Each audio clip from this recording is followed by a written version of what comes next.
Hey folks, Tracy here. Don and I have been doing what George Ohsawa labeled as diet number 7, and consisting of almost entirely grain. Brown rice for us, it could be any, but here in the West, it has become known as the brown rice diet, and the intention is to do it for 10 days, at least 7. For myself, I'm going to commit at least to 7, and I'm hoping to make it to 10. And the reason being is because this type of diet helps correct a lot of imbalances. A yin-yang imbalance is one way to look at it. And I have been coming to realize that I've been a little in error in my thinking for my own situation of history of eating a lot of animal foods and certain conditions that I associated with being too young. I'm realizing actually all along I've been too yin, and the whole understanding of yin versus yang foods kind of got a little flipped around with some of the macrobiotic teachers.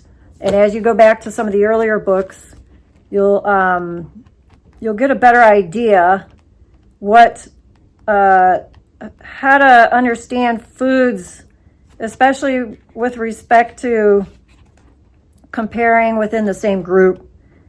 So it became kind of popular to consider animal foods as yang, fruits and vegetables as yin, sugar on one hand, salt on the other. And it was a little too simplistic. And Don and I always kind of struggled with that because we have a Chinese medicine background and we just looked at things differently. But as we, again, re-examine this and other books written by Ohsawa, which is decades old, by the way, these are more current reprints with some editing added.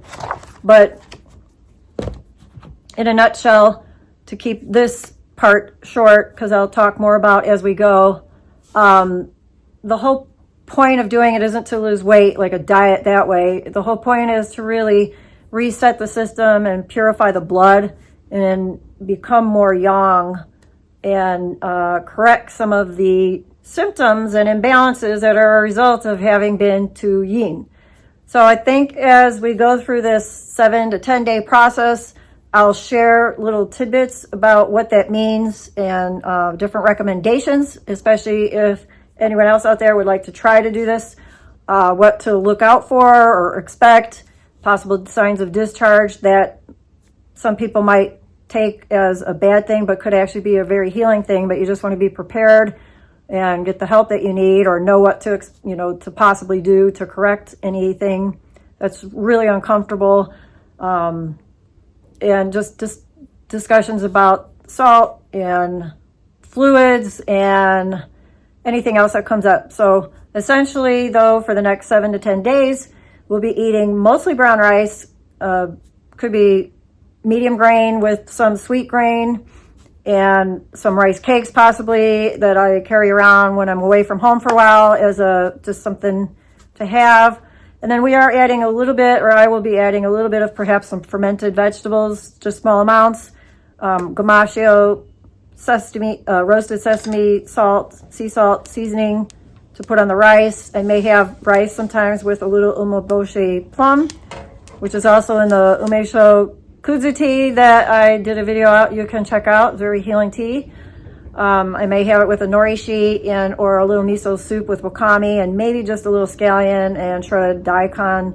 So it'd be minimal on the vegetable and everything, mostly focusing on the rice. And I also may be using a little Bob's Red Mill creamy brown rice, so it's just more processed down, so it's like a nice creamy cereal.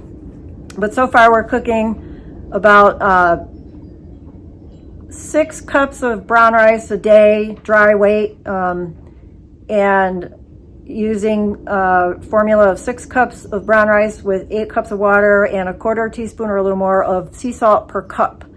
So I cook that, and then what's left over we can just turn into our porridge the next day. So you'll see all of this and hear from Don and myself as we completed our first day the following morning, and then I'll keep you posted and keep checking in to see how we're doing.